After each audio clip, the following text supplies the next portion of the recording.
नमस्कार मित्रांनो, सुस्वागतम. लक्ष्मीच्या पावलांनी या मालिकेच्या आजच्या भागामध्ये आता कलाही आता राहुलच्या रूममध्ये असते आणि ती चिठ्ठी ती पाहते. परंतु राहुल मात्र आता तिच्यावरच उलटतो आणि म्हणतो की हे मला खरं सांग की तू माझ्या रूममध्ये काय करत होतीस. म्हणजे याचा अर्थ असा आहे की तू माझ्या रूममध्ये कोणी नसताना ही चिठ्ठी तर मुद्दाम माझ्या रूममध्ये ठेवून देत होती. तर तुला मला या घरातून काढायचं आहे म्हणूनच तू हे सर्व करतेस ना.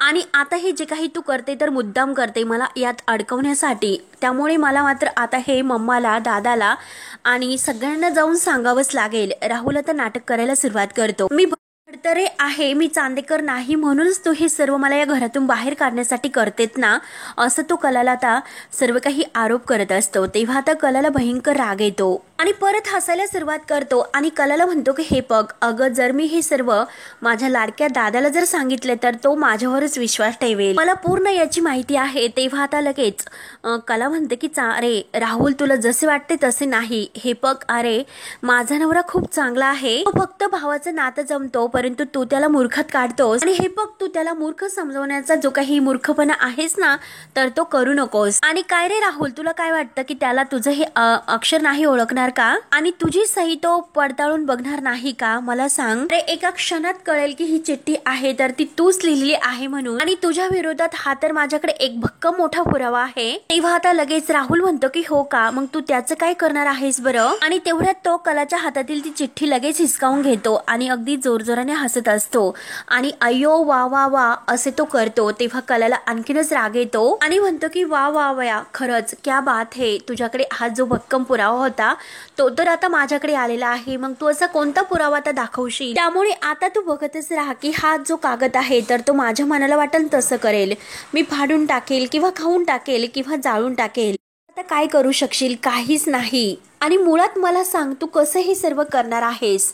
सगळ्यांसमोर तू माझ्या विरोधात काय असा पुरावा देणार आहे? आणि आता ती जी काही आता चिठ्ठी आहे तर ती आपल्या हातामध्ये चुरगाळतो आणि कलाला म्हणतो की हा भक्कम जो पुरावा होता तो तुला नाही मिळणार, हे लक्षात घे. आणि तो आपल्या खिशामध्ये घालतो. तेव्हा आता कलाला खूप राग येतो आणि कलाजवळ येतो आणि कलाला म्हणतो की कला, खरे अगं तू तर माझं काहीही करू शकणार नाहीस. आता कला म्हणते की अरे तुझं मी काही करू शकणार नाही. हा जो काही तुझा गैरसमज आहे तर त्या गैरसमजातून तुला लवकरच बाहेर काढावं लागेल. आणि एक गोष्ट लक्षात घे, हे सगळं काही झालं तर तुझ्यामुळे झाले. तुझ्यामुळे चांदेकरला अटक झाली तर, आणि चांदेकरांची बदनामी सुद्धा तुझ्यामुळेच झाली. आणि तू मात्र काय करतोस की हे असले काळे धंदे करतोस का? अरे ज्या भावाच्या हाताला हात लावून बिझनेस तर तू मोठा करायला हवा, त्याच्याच हातामध्ये तू बेड्या ठोकल्यास का? तेव्हा राहुल म्हणतो की अगं मी जे काही सगळं केलं तर ते कोण सिद्ध करणार आहे? तू हे सर्व सिद्ध करणार आहेस का? आहे का तुझ्यामध्ये इतकी हिंमत? आणि चुटकी वाजवत आता तो कलासमोर हात धरतो आणि म्हणतो की हे बघ कला, खरे मी तुला ओपन चॅलेंज देतो. पुढच्या 8च दिवसात आबा चांदेकर यांच्या ज्वेलरची एक ब्रँच माझ्या हातामध्ये येणार आहे आणि हळूहळू करत चांदेकरांचं जे काही वैभव आहे तर ते माझ्या ताब्यात, माझ्या मुठ्ठीत येणार आहे. तेव्हा मात्र आता हे सगळं ऐकून तुला काय वाटतं बरं? आणि या सगळ्यामध्ये कोण अडवणार आहे मला, सांग तूच. तेव्हा आता कला राहुलला घाबरत नाही. कला म्हणते की मी आहे ना तुला अडवण्यासाठी. आणि नीट ऐक राहुल, अरे मी तुला अडवेल आणि जो काही तू विचार करत असशील, अगदी जो काही, आणि त्या अगोदरच मी हे सिद्ध करेल की तूच या सगळ्यामध्ये दोषी आहे. तर आणि चल, आज मी तुझं चॅलेंज स्वीकारते. त्यामुळे तू अजून सुद्धा एक चिठ्ठी ही अशी लिहून ठेव की पुढच्या 8च दिवसात मी तुला घराच्या बाहेर काढेल म्हणून. असे बोलून कला रागानेच आता बाहेर निघून जाते. तर राहुलला आता टेन्शन येते, घाम फुटतो त्याला. आणि राहुल आता आपला पसारा म्हणजे ते जो काही आहे पडलेला खाली तो वर ठेवतो आणि कपाट लावून घेतो आणि विचारत पडलेला असतो की कलाचं आता काय करायचं. ह्या कलाने तर आपल्याला धमकावलेलं आहे. आणि तेवढ्यात तेथे रूम मध्ये रोहिणी येते. रोहिणी आता राहुलला टेन्शन मध्ये बघते आणि विचारते, राहुल काही झाले? तेव्हा राहुल म्हणतो की काही नाही. तर रोहिणी विचारते की मला एक गोष्ट सांग की तू पुढे काय करायचं ठरवलं आहेस? राहुल काही उत्तर देत नसतं. तर रोहिणी परत विचारते की राहुल हे बघ, अरे ते कला आणि अद्वैत ते पोहोचले का? तेव्हा आता लगेच राहुल म्हणतो की नाही मम्मा, कारण डोक्यामध्ये विचार सुरू आहेत की आबापर्यंत कसं पोहोचवायचं. हे बघ, कंपनीसाठी मी इतकं काही काम करतो, मग माझ्या मेहनतीबद्दल सुद्धा त्यांना काही कळायला हवं की नको. त्यामुळे आता हे सगळं त्यांच्यापर्यंत पोहोचवण्यासाठी मी ते जे काही विचार आहे तर तेच डोक्यामध्ये सुरू आहेत. तेव्हा आता रोहिणी विचारते की मला एक गोष्ट सांग की नक्की काहीतरी झालेलं आहे आणि काहीतरी असं झाल्याशिवाय तू असा विचार नाही करणार. आता राहुल मात्र रोहिणीला काही सांगायला तयार नसतो, कारण रोहिणी आपल्यावरच रागवेल असे त्याला वाटत असते. म्हणून तो आता रोहिणीशी खोटं बोलतो. आणि हे बघ, मला का आबांचा विश्वास संपादन करायचा आहे, कारण पुढच्या कामासाठी आबांनी परत माझ्यावर विश्वास ठेवायला हवा.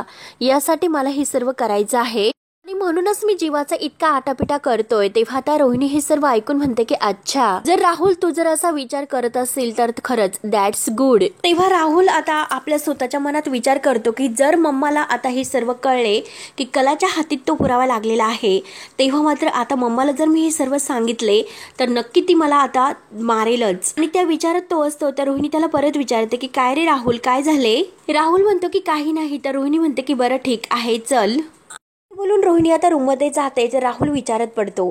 त्यानंतर कला आता रूममध्ये येते आणि ती तर आता त्याबद्दलच विचार करत असते की राहुलने शेवटी आपल्याला आतापर्यंत राहुलने जे जे काही घोटाळे केलेले आहे, जी फसवणूक केलेली आहे, तर त्याबद्दलचे प्रत्येक क्षण ती डोळ्यासमोर आठवते. या सगळ्याचा विचार करून कला आता मनात विचार करते की राहुलने आतापर्यंत जी काही कामं केलीत, प्रचंड अशी संशयास्पद कामं केलेली आहे. त्यामुळे आता हे जे काही चांगुलपणाचं सोंग हा घेतो, तर ते सोंग मात्र मला उघडं पाडावंच लागेल. आणि त्यानंतर आता अद्वैत घरी येतो. घरी आल्यानंतर तो डायनिंग टेबलवरती मिसळ ठेवतो आणि अंजुला म्हणतो की चल मला प्लेट आणि चमचा वगैरे घेऊन ये. तेव्हा आता जी मिसळ वगैरे आणलेली आहे तर ते प्लेटमध्ये काढत असतो आणि त्यानंतर जो शिरा उरलेला आहे तो शिरा खातो आणि म्हणतो की वा, खरंच कसली आहे बरं माझी बाई. तिला बरोबर कळतं की मला काय आवडतं ते, आणि मी सुद्धा काही कमी नाही. मी तर तिच्यासाठी तिच्या आवडीची मिसळ घेऊन आलो. त्यामुळे आता ही मिसळ मस्त मी प्लेटमध्ये सजवतो आणि तिला ही मिसळ नेऊन देतो. त्यासाठी तो पूर्ण सगळी तयारी करतो. प्लेट वगैरे घेतो, त्यामध्ये मिसळ वगैरे पाव वगैरे भरतो. अगदी खुश होऊन आता तो ते काही जे मिसळीचं ताट आहे तर तो कलासाठी घेऊन जातो आणि परत मागे येतो आणि जो चमचा राहिलेला आहे तर तो चमचा परत त्या ताटामध्ये घेतो आणि अगदी ढॅंट्याने बोलत तो आता दरवाजा उघडतो आणि कलासमोर ते ताट धरतो. तेव्हा आता कला म्हणते की काय? तर आता अद्वैत म्हणतो की अगं हे घे. तेव्हा कला म्हणते की मिसळ. तर अद्वैत म्हणतो की हो हो घे बरं. तेव्हा आता कला विचारते की अरे परत तू मिसळ आणलीस का? तर अद्वैत म्हणतो की अगं तूच म्हणाली होती की मिस्टर खऱ्यांच्या हातची मिसळ खायची म्हणून आणली. तेव्हा आता कला म्हणते की नकोय चांदेकर. अद्वैत म्हणतो की अगं बस चल बरं घे खाऊन. कला म्हणते की नाही, आता माझा मूडच नाही. अद्वैत विचारतो की काय झालंय? तेव्हा आता कला म्हणते की अरे खरंच नकोय, आता मी सध्या वेगळ्या विचारात आहे, त्यामुळे माझा खाण्यासाठी मूड नाहीच. प्लीज अरे चांदेकर माझा ऐक. तेव्हा लगेच आता अद्वैत विचारतो की अगं वेगळ्या विचारात म्हणजे नक्की काय? तेव्हा आता कला ही मनात विचार करते की जर मी याला सांगितले तर तो हा विश्वास नाही ठेवणार. एकतर मला त्याला देण्यासाठी पुरावे सुद्धा माझ्याकडे नाहीत. तेव्हा लगेच आता अद्वैत मनामध्ये वेगळाच विचार करतो. अद्वैत आता मनामध्ये हा विचार करतो की मला मिसळ आणण्यासाठी थोडासा उशीर झाला आणि लगेच तर हिला अगदी खायचंच नाही असं स्पष्ट म्हणते. असं का करत असेल ही? तेव्हा आता कला म्हणते की अरे चल आपल्याला ऑफिसला जायला उशीर होतोय. तेव्हा आता अद्वैत म्हणतो की अगं 2 घास तरी खा. तेव्हा आता कला लगेच आपली बॅग वगैरे घेते आणि बाहेर येते. तर अद्वैत सुद्धा आता ते ताट घेऊन बाहेर येतो. कला आता डायनिंग टेबलवर येते आणि ते पाहते आणि अद्वैतला विचारते की अरे चांदेकर. तेव्हा लगेच आता अद्वैत म्हणतो की हो हो ये आणि बस चल बरं खाऊन घे. कला म्हणते की अरे हे सर्व काय आहे सगळं? तेव्हा अद्वैत म्हणतो की काय म्हणजे फरसन तरी वगैरे कांदा लिंबू सगळं काही आहे आणि कोथिंबीर सुद्धा त्याच्या सोबत आहे. तर कला म्हणते की अरे ते तर मला सगळं काही माहिती आहेच, तू हे बघ ना, अरे फक्त एक साधी मिसळ तू उघडली आणि इतका सगळा पसारा करून ठेवलास. पसाऱ्याबद्दल मी तुला बोलतेस आणि लगेच ती अंजूला आवाज देते की अंजू अगं इकडे ये मी, आणि हे सगळं काही मला आवरू लाग. म्हणून ती अंजूला आवाज देते. अद्वैत आता बघतच असतो. तर कला आता तो सर्व पसारा आवरून घेते. अद्वैत विचार करतो की हिला मिसळ मात्र नाही दिसली, पसारा तर बरोबर दिसला. आणि अंजूला म्हणते की हे सुद्धा तू झाकून ठेव, मी आल्यानंतर खाईल. आणि जे काही मॅट्स आहे टेबलावर येईल तर त्या धुवायला टाकायला सांगते. आणि आता बॅग वगैरे घेते आणि आता अद्वैतला म्हणते की चल ना, अरे उशीर होतोय, चल बरं लवकर. म्हणून आता अद्वैतच्या हाताला धरते आणि त्याला ऑफिसला घेऊन जाते. त्यानंतर आता इकडे दिनकर घरी येतो. तेव्हा आता संगीता त्या गोळ्या औषध वगैरे आहे ते सगळं काही बघते. दिनकरने आता हे सगळं काही अगदी जावई बापूने केलेले आहे सर्व सांगतात. तर संगीता खुश होते. संगीता आता म्हणते की खरंच जावई बापू आपल्यासाठी किती काही करतात. तेव्हा आता दिनकर म्हणतो की हो ना संगे, अगं मला तर खरंच खूप अवघडल्यासारखं होतं, परंतु तुला एक गोष्ट सांगतो संगे, जे आपले जावई बापू म्हणजे लाखात एक करोडो माणूस आहेत आणि मनाने तर इतका साफ मनाचा आहे की पाण्यापेक्षा सुद्धा निर्मळ, आणि अशा माणसांचा आपल्या कलावर खरंच खूप जीव आहे. तेव्हा आता संगीता म्हणते की हो ना, आहेच त्यांचा जीव कलावरती. आणि संगीता आपला मोबाईल हातात घेते आणि दिनकरला म्हणते की मी कलाला आत्ताच्या आत्ता फोन करते आणि आपल्या वतीने मी त्यांना थँक्यू म्हणायला सांगते. तेव्हा लगेच आता दिनकर उठतो. दिनकर म्हणतो की संगे, अगं तिला फोन लावू नकोस आणि तिला यातील काही समजायला नको असे मला जावई बापूंनी सांगितलेले आहे. तेव्हा आता संगीता म्हणते की अहो का पण तिला सांगायचं नाही, आणि हे बघ अगं तिची तर आणखीन एक रीत आहे, अगं ती तर एखाद्यावर जीव तर ओवाळून टाकतेस, परंतु कधी तिला केव्हा राग येतो हे सुद्धा सांगता येत नाही. आणि हे बघ संगे, अगं ही दोघं आहेत ना एकमेकांना चांगली ओळखून आहेत, मग त्यांना जसं वाटतं अगदी तसंच होऊन दे. तेव्हा आता संगीता म्हणते की असं का, आणि बरं झालं तुम्ही मला थांबवलं, नाहीतर मी वेड्यासारखा लगेच त्यांना फोन केला असता आणि तिला सर्व काही सांगितले असते. म्हणून संगीता आता खुशून हसते. तर दिनकर म्हणतो की संगे हे बघ, अगं कितीही संकट येऊन दे, आपल्याला माणसं मात्र अगदी चांगली सापडलीत आणि अंबाबाईचाच आशीर्वाद म्हणायचा. तर संगीता आता खुशून ती सुद्धा अंबाबाईला हात जोडते. त्यानंतर आता कला ही आता ऑफिसमध्ये असते. ती आता राहुलच्याच विचारत असते. अद्वैत आता तेथे येतो. अद्वैत तिला विचार करताना पाहतो आणि आता कला ही तिच्याच कामात असते. ती अद्वैतकडे काही लक्ष देत नाही. तेव्हा अद्वैत तिच्याकडे बघून विचार करतो, हिने ब्रेकफास्ट केला नाही म्हणून हिचं लक्ष लागत नाही तर, आणि बरोबरच आहे की भुकेल्या पोटी हिचं कामामध्ये लक्ष कसं लागणार बरं. आणि मास्तर हिला इतका आहे की मी आणलेली मिसळ न खाता ही लगेच निघाली, इतकी मिसळ मी हिच्यासाठी ऑर्डर केली, मग आता हिला घरी तर लवकर येऊन दे. त्यानंतर मात्र आता सदा कुठे गेला असेल याचा विचार करत असतो आणि तेवढ्यात सदा आत येतो आणि सर आत येऊ का असे विचारतो. तेव्हा अद्वैत तर खुशून म्हणतो की हो यस यस ये, अरे ए लवकर तर ये. आणि काय रे सदा, तू हे काय आणलंस. तेव्हा आता सदा म्हणतो की अहो सर हे तुम्ही मागवलं तर ते मी घेऊन आलो. तेव्हा आता अद्वैत मुद्दा म्हणतो की मी, आणि कला आता सदाकडे बघत असते. तर तेवढ्यात लगेच आता डोळ्याच्या इशाऱ्याने मात्र तो सदाला खुणावतो. तेव्हा कला आता सदाकडे सुद्धा पाहते आणि अद्वैतकडे सुद्धा बघत असते. आता सदाला हसू येते आणि सदा आता मुद्दा म्हणतो की सर अहो तुम्ही नाही मागवलं, मीच घेऊन आलो तर. आणि हे बघा सर, अहो मी इतकं मेहनतीने म्हणजे जाऊन सँडविच घेऊन आलो आणि इतकं महागाचं सँडविच आता वाया जाणार तर, अहो 200 रुपये मी त्यांना दिले. तर अद्वैत मुद्दाम कलासमोर म्हणतो की काय 200 रुपये, आणि नाही म्हणजे अन्न हे वायाला जायला नको, मागवले आहे ना आपण, त्या अन्नाचं काय करणार आहोत बरं. आणि खरेच तर काय म्हणणं असतं की अन्न हे व्हायला जायला नको, आणि ती तर बरोबर बोलते हो की नाही खरे. मग आता त्या सँडविचचं काय करायचं आहे नक्की, मग मला सांग. अगं खरे तू ही सँडविच खाऊन घे, आणि हे सँडविचचं अगदी इतकं वाया गेल्यानंतर काय करणार आहोत आपण. आणि अगं मी तर येताना इतका नाश्ता करून आलो की माझं पोट सुद्धा आता भरलेलं आहे, त्यामुळे हे बघ मी आता नाश्ता नाही करू शकत. आणि कला तूच आता नाश्ता कर, हे सगळं काही सँडविच वगैरे आणलेलं आहे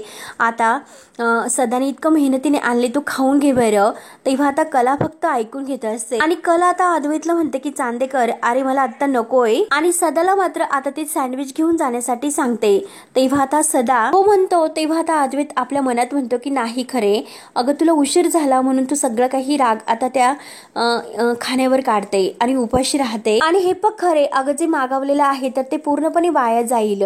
तेव्हा आता कला म्हणते की अहो ज्यांनीही मागवलेलं आहे तो तर वाट बघत असेल आणि त्यांना हे द्या म्हणजे वाया जाणार नाही, आणि बहुतेक त्यांना सुद्धा भूक लागली असेल. त्यामुळे सदा तू एक काम कर, ज्याची कोणाची ऑर्डर आहे ना तर त्याला तू परत कर. तर अद्वैत मुद्दाम हसतो आणि म्हणतो की हो बरोबर आहे, ज्याने मागवले त्याच्याकडे परत पाठवण्यासाठी काही प्रॉब्लेम तर नाही, पोहोचेपर्यंत थंड होईल. आणि हे बघ अगं ते सगळं फूड वाया जाईल, त्याचं काय बरं. तेव्हा आता कला ही सदाला म्हणते की सदा माझं ऐकून घे, हे सँडविच ज्याचं कोणाचं आहे त्याला परत नेऊन दे, त्यामुळे तू एक काम कर, स्टाफ आणि तू मिळून खाऊन टाका, परंतु मला नकोय, जा बरं घेऊन तू. तेव्हा आता अद्वैत लगेच सदाला खुणावतो आणि ते उघडून दाखवायला लावतो. आता अद्वैतला किती काही केलं तरी कलाला नाश्ता करायला लावायचाच असतो. तेव्हा लगेच सदा आता ते जे काही पॅक आहे तर ते उघडतो आणि मॅडम अहो बघा ना खरंच किती फ्रेश आहेत, उघडल्यानंतर आता अद्वैत म्हणतो की अरे वा खरंच, अरे सदा काय सँडविच भारी आहे. तर तेव्हा आता कला पुन्हा ते सँडविच पॅक करते. अद्वैत आणि सदा एकमेकांकडे बघत असतात आणि आता मात्र कला ही सदाच्या हातात ते देते आणि म्हणते की हे पग तुम्ही सगळे मिळून बाहेर खाऊन टाका आणि अजिबात ते अन्न वाया जाणार नाही आणि मी ते जाऊन देणार नाही असे कला आता अद्वैतला म्हणते. त्यानंतर आता सरोज ही आबांच्या रूम मध्ये असते आणि नवीन जे काही ब्रँच त्यांना ओपन करायचे आहे तर त्याच्या प्लॅन बद्दल ती आबांना सांगत असते की ही आपली नवीन ब्रँच असेल. आणि हे बघा आजकाल मात्र मुली ह्या कमी दागिने घालतात, त्यामुळे आता फॅशन वगैरे आणि त्यांच्या फंक्शन प्रकारे आपल्याला काय शोभतं आणि काय नाही हे असे दागिने त्या वापरत असतात. त्यामुळे आता आपण अशी एक म्हणजे ब्रँच आहे तर ती ओपन करत आहोत आणि त्याचप्रमाणे आता त्यांचे जे काही फॅशन वगैरे आहे त्यांची मनपसंत आहे तर ते ठरून मात्र आता ही ज्वेलरी तयार केली जाते. तेव्हा आता आबा म्हणतात की अगं सरोज, परंतु ही संकल्पना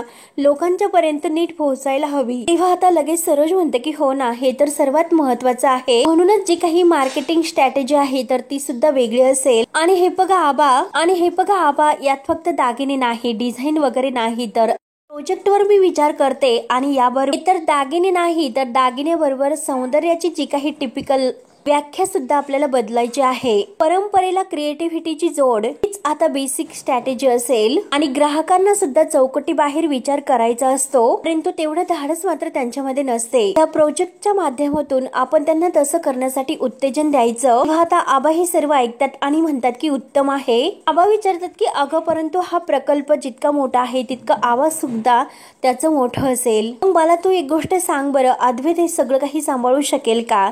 तर आता सरोज म्हणते की हो, होईलच मॅनेज. आणि केवढा स्टाफ आहे आपल्याकडे, अहो अद्वैत आहे, राहुल आहे, मी आहे आणि कला सुद्धा आहे. तेव्हा आता सरोजच्या तोंडातून कला हे नाव ऐकल्यानंतर आबांना आनंद होतो आणि आबा म्हणतात की सरोज काय कला?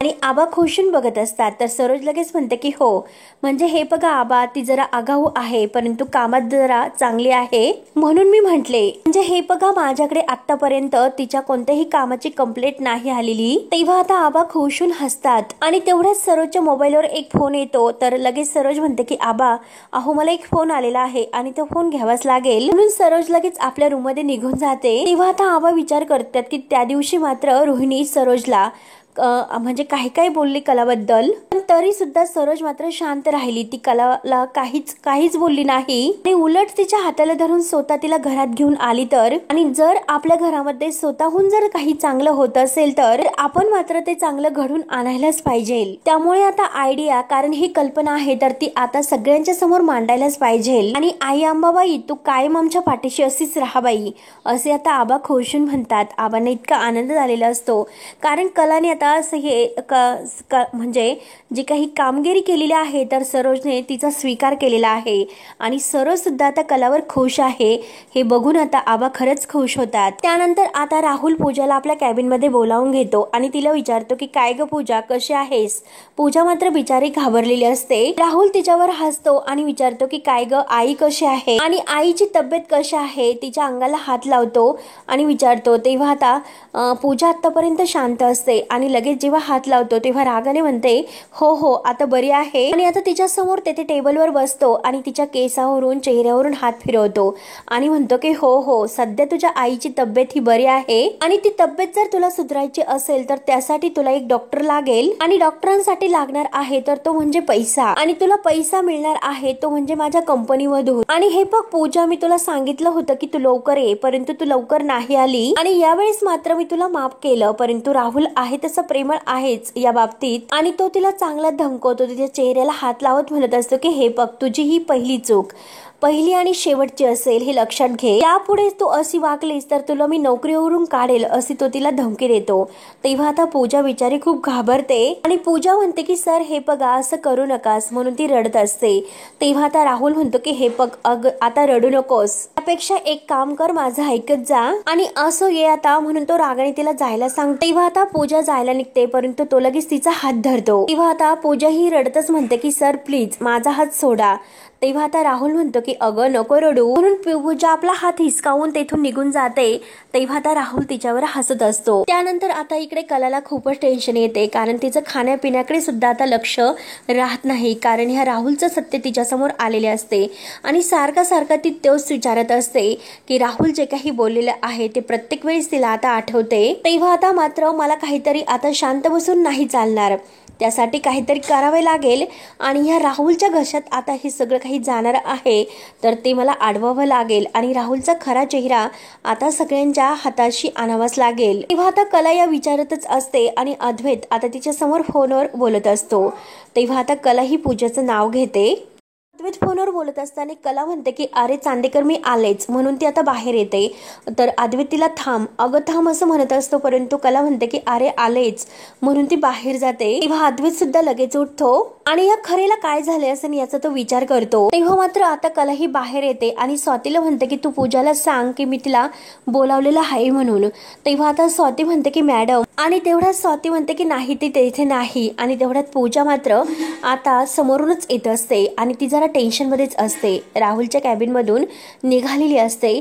तर तेवढ्यात कलाचे लक्ष जाते आणि ती पूजाला आवाज देते. पूजाचं मात्र लक्ष नसते. तेव्हा कला तिला पूजा पूजा म्हणते. तेव्हा आता लगेच पूजा समोर येते आणि काय कला मॅडम असं विचारते. तेव्हा आता लगेच कला विचारते की तू आम्हाला जे काही राहुलच्या कामा म्हणजे विषयी सांगितलं होतं, त्याने जे काही आता हा फ्रॉड केलेला आहे त्याबद्दल हिशोबामध्ये, तर त्याबद्दल काही डिटेल्स वगैरे मिळाले का.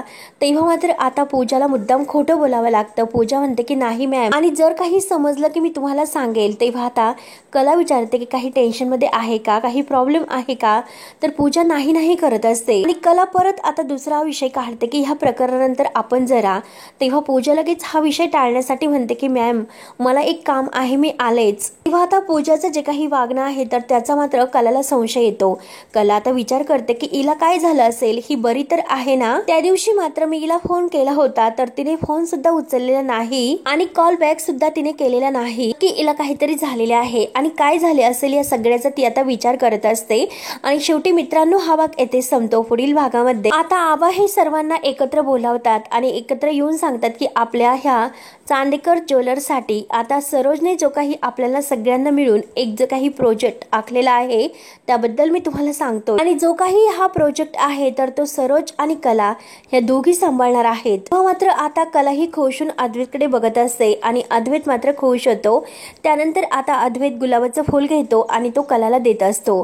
कला ही आता खूप खुश होते. आता अद्वैत ते गुलाबाचं फूल देत म्हणतो की कॉंग्रॅच्युलेशन्स. कला मात्र आता ते गुलाबाचं फूल स्वीकारते आणि त्याला थँक्यू बोलून अगदी त्याच्याकडे रोमांटिक होऊन बघत असते.